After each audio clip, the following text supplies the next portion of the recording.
are you doing? My name is Ryan Kelly and I'm going to be hosting another episode of Know Your Bosses.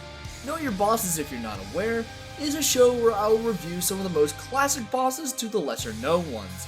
I'll rank them based on their difficulty, creativity, appearance, and fighting style. In the end, the boss will get a ranking from 1, avoid the fight, to 10, pursue the fight. So now that I've quickly gone over the rules, we can talk about the boss we'll be fighting today. Today I'm going to be discussing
location.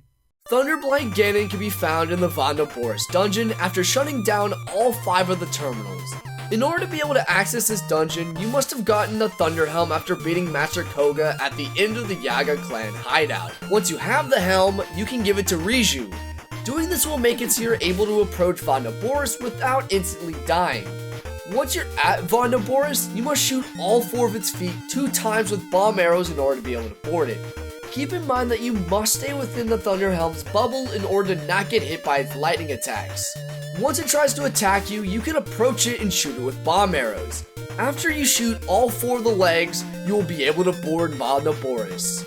After doing this, you must shut down all 5 terminals. The first one can be shut down by rotating the cylinder closest to the camel's head to this position, and then change it back to its original position. Then you must position yourself here in order to reach the terminal. The next terminal you should go for is this one here. In order to be able to access it, you must rotate the cylinder at the end of the camel here. Then you'll need to climb here and go inside this pocket. Then rotate the same cylinder to this position and activate the terminal. The remaining terminals are above the cylinder section of the camel. The first higher terminal you should go for is this one here. In order to reach it, you must align all the electrical currents at the top of the camel like this. But make sure you position yourself here and move these magnets before doing so. Otherwise, you will not be able to reach this top area here. Doing this will raise its tail with you on it. You can now access the camel's humps and head. Now, I went for the terminal on its head, but at this point you can do any of the remaining terminals in any order you want to. In order to get to the terminal on its head, you'll need to go here and activate these 2 buttons. Now, this puzzle confused me quite a bit when I first saw it, but now I have a better understanding of it. So from what I understand, turning the wheel in one direction moves one of the gears, and turning the wheel in the other direction moves the other gear. So just turn the wheel in both directions until you see both switches aligned. Doing this will make the camel move its head up and will give you access to an elevator you can ride to the terminal on its head. The 4th and easiest terminal can be accessed by coming here and shooting this eye with any type of arrow. Although I personally recommend you use a normal arrow for this. That's all you need to do. And the final terminal can be accessed by finding 2 electrical balls and placing them here and here. Once you do this, you will have access to the final terminal. By the way, this is where the first ball is, and this is where the second ball is. After activating all 5 terminals, reset the camel cylinders like this, and go to the main control unit here. Turning on the main control unit will trigger the fight with Thunderblight Ganon. Boss information.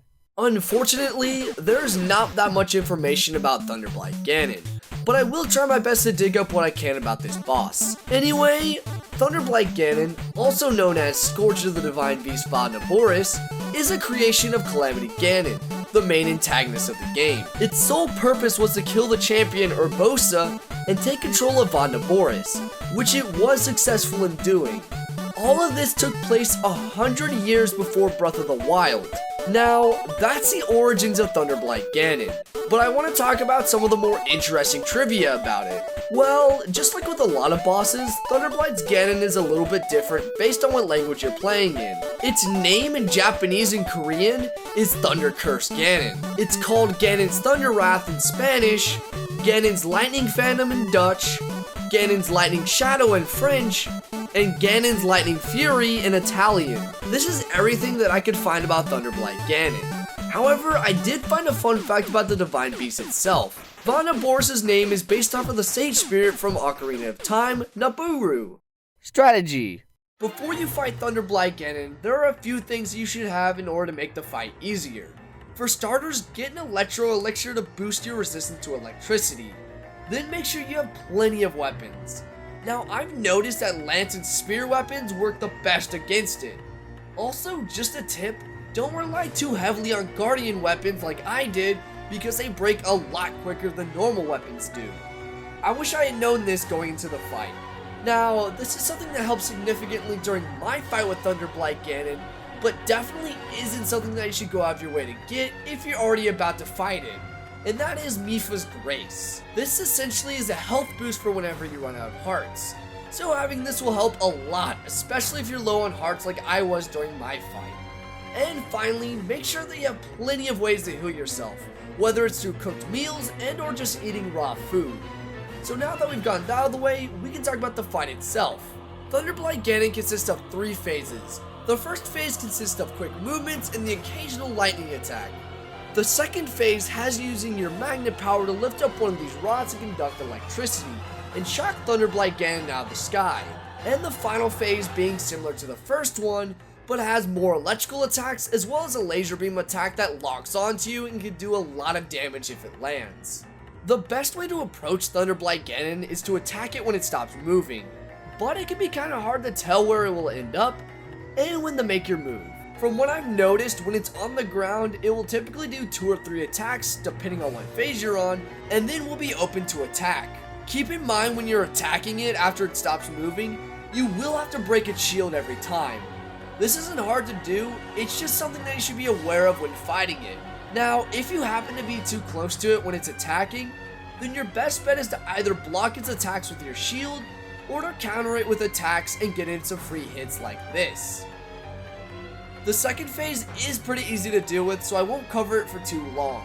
All you need to do is just stand away from the rods that it makes, and then use your magnet power to move a rod where Thunderblight Ganon is, and then just wait for it to shock itself.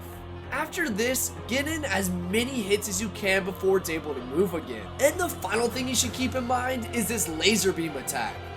Now you can either attack it while it's charging this attack, or you can position yourself behind a pillar to block the attack. I personally did the latter, but either method works just fine. However, one is definitely more risky. And if you do all of this, you will have successfully beaten Thunderblight Ganon.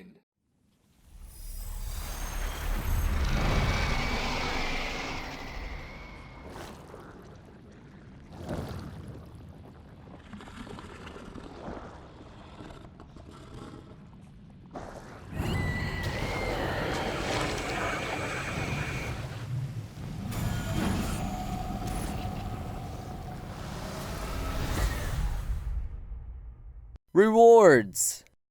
Once you've killed Thunderblight Ganon, you will have freed your Urbosa's spirit, resulting in Vah Naboris being able to be used again and take down Calamity Ganon. For doing this, you will of course be rewarded with a heart container, as well as Urbosa's Fury. This is an ability that allows Link to be able to create a massive radius of electrical damage to any enemy inside of its radius. You can only use it 3 times before you need to recharge it again, which will take about 12 minutes to do. And finally, if you go back to Gerudo Village and talk to Riju, she will give you Urbosa's sword and shield, being the Scimitar of the Seven and the Daybreaker respectively. final thoughts. In this section of the video, I'll be talking about how the gameplay, design, difficulty, fun factor, and creativity weigh in on my opinion of whether I think a boss is good or not. Anyway, now that I've gone that out of the way, let's start this section. When I first fought Thunderblight Ganon, I thought this thing was going to be a really unfair fight because of its seemingly random attack patterns. But after learning its moveset and how the boss worked, it quickly became an enjoyable fight. Now, I will admit that its moveset is pretty simplistic, but if it had a more complex moveset, then this fight would have been really unfair. So in this specific scenario, simplicity made the fight better. However, it decided to have one complex gimmick with its second phase. To me, this portion of the fight feels really out of place. Where a majority of the fight is fast-paced and simplistic, this is just slow and feels like a seemingly random puzzle that comes out of nowhere. Also, I'm not a huge fan of its design. Not because it's bad or anything, but because it's not that different from the other Blight Ganons. They all have this similar build with a different weapon and two unique traits being their hair design and head shape. Other than that, they're pretty much identical. And my final complaint about this fight is the area where you fight it. You have to fight it on this awkward curved section of the camel. This made the perspective a little bit off and harder to fight on. Now, this curvature could have worked if it had added anything interesting to the fight, but it doesn't. It's just a thing that makes the fight more of a nuisance. Thunderblight Ganon does a lot of things right, but there are some glaring issues like its random second phase, its arena, and its lack of creativity. Other than it being fast, it doesn't do anything interesting, besides its second phase. But because this is so out of place and drastically different from the rest of the fight, it doesn't work. So, with all this in mind, my final score for Thunderblight Ganon is a 5 out of 10. So, what do you think about this boss? Do you think this boss deserves a higher or lower ranking? Let me know in the comment section below if you enjoyed this video or not. Also, make sure to click the like button if you liked the video and hit that subscribe button. Thank you guys so much for watching. My name is Ryan Kelly, and I will see you in the next episode of Know Your Bosses.